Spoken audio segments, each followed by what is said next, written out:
We're back with Chuck Higgins. He's running for Lieutenant Governor, and we're going to talk to him about a little bit more about the variety of issues there. Before we went for break, we're talking about environment. I know, I gather it was environmental related. So pick it up from there, and then we'll move on to some of the other issues. We don't have very much time on the, as you can see how fast that 8 minutes went there. Go ahead, let you take it from where you talk about the environment. I'm specifically referring to the water supply. Water supply in New Mexico it's no secret that it's scarce, and we have to protect it. And part of that is maintaining the rules that protect it, for example, called the pit rule. And that's where an elected official wants to remove the guidelines and basically cause problems. There's a lot of issues there. Let's move on to another segment, which another issue there, which is jobs. Most people are worried because the economy has no pulse. National, state. Right. 2010, I think 2008, from that point on, we lost roughly about 40,000 jobs. Then in 2010, it started to pick back up. That was our low point there. And the trough, I think, was roughly around, we gained about 10,000 jobs there. Right now, we're pretty stagnant. There's really no pulse statewide when you look at it. When you look at the current employment statistics, they're showing that Albuquerque itself gained about New Mexico has gained 1,600 jobs. What do you bring as far as experience when it comes to jobs and things of that sort? Do you have any ideas relating to the overall, and I know it's kind of a broad question, I always ask this broad question, but do you have any idea as far as private sector jobs? I know because not much the government could do at this point right now because it's flat pretty much all over. So. Well, one thing I believe in is we can't feel helpless. We can't stand back and say, well, it is what it is, there's nothing we can do. We have to be proactive about that. Whenever there's a problem, sometimes if you turn around and look at it, there can be opportunities there as well. Specifically, I don't think anyone can just wave a magic wand and say we're going to create this many jobs or that many jobs. But what we have to do is look for ways to work together to come up with some ways to have some jobs. So how do you attract private sector jobs? I'm just asking it's a kind of a common sense question, but how do you exactly bring private sector when the overall nation's economy is basically flat and the banks are not investing, things like that. So how do you attract these guys as Lieutenant Governor? How do you see if you were to get into the office? What would you do as far as that? Jobs can come from a couple different places. One is having corporations bring in jobs. And that's being looked at probably today.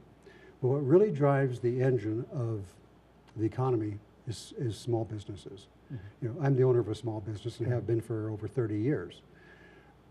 If you have a variety of small businesses, each having some incentives to hire 2 or 3 people, then that adds up. It really does add up. And we do have fewer jobs in the state today than we had a year ago. So if we can have a few jobs here at a time, and there are ways to do that, but it's really more than just the jobs. It's like, well, how can you bring the jobs in if you have an educational have a population base that doesn't have the education? Well, they don't have the education is because maybe they didn't have a good nutrition at home, or the parents were abusive, or they didn't get any sleep. I mean, it's not something that you can just address one area. You have to address it more in its entirety. Areas there, yeah. Because everything's interrelated. Part of my solution, to be somewhat specific, is we have within the borders of our state some incredibly intelligent people. We have a huge, vast human resource. And what I would do is pursue programs or situations where we could bring in the finest talent within the borders of our state and come up with some suggestions, come up with some ideas. Not every idea has to be mine. I'm certainly willing to invite others because part of my campaign, or part of what I do actually in this whole process, is I listen. I listen to what people have to say. I listen to their concerns. I listen to their suggestions, and I invite suggestions because some really great ideas come from people, over the coffee counter at the restaurant. Correct. Yeah. So specifically, I really can't say I would do X, Y, and Z, but I can facilitate that happening. Also, do you think we have a public relations problems, because I know in Forbes magazine they said, don't move to New Mexico. So they were talking to the business owners, naturally.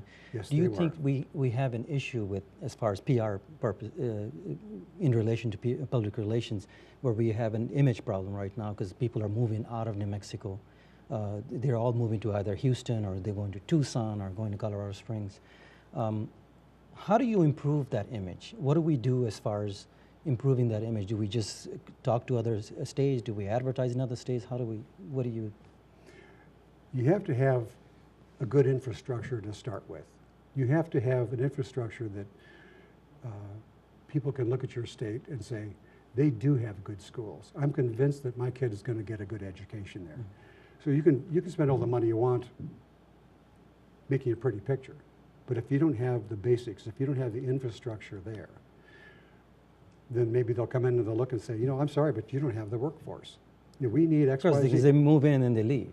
So Or they won't come here to begin with. Correct, yeah. So when you have somebody like Forbes magazine who is saying the unvarnished truth, you know, they're saying, And I think that hurt us a lot in some ways, because it gives us this image of a non-progressive state where there's nothing happening, so therefore don't go and spend any money there. and that's an image I totally disagree with. Yeah. I mean, this state is incredible. I mean, and the people, like I said, the human resources we have here are just incredible, and it's the job of people like lieutenant governors to figure out ways to put those resources to work, bring the people together, come up with some good solid plans, and then move on. Sometimes you just have to tend your business and do it well, and the rest will fall into place as it should. Are we disappointed with an image like that? Yes, but do we spend our money advertising trying to negate the image? How do we counter that? Work on the problem. Correct. How do we counter that is what I was asking you. I mean, is there something we could, like, could we do our own political, public relations, offensive in some ways? Because that was pretty negative as far as when you hear. It was very negative. Talking to business owners, and Forbes are, it's a very well-known organization. For them to say something like that was. It was very hurtful. Very hurtful to us, and I think this is something that they would expect of a lieutenant governor to kind of help create some of the. And it could be done. Right. Sometimes it's just a matter of doing some a publicity tour. Sometimes it's a matter of doing, neighbor to neighbor kinds of things. Correct. I'm going to take another short break. Okay. We'll come back and we'll All right. continue our conversation. We'll take a short break. We'll be right back.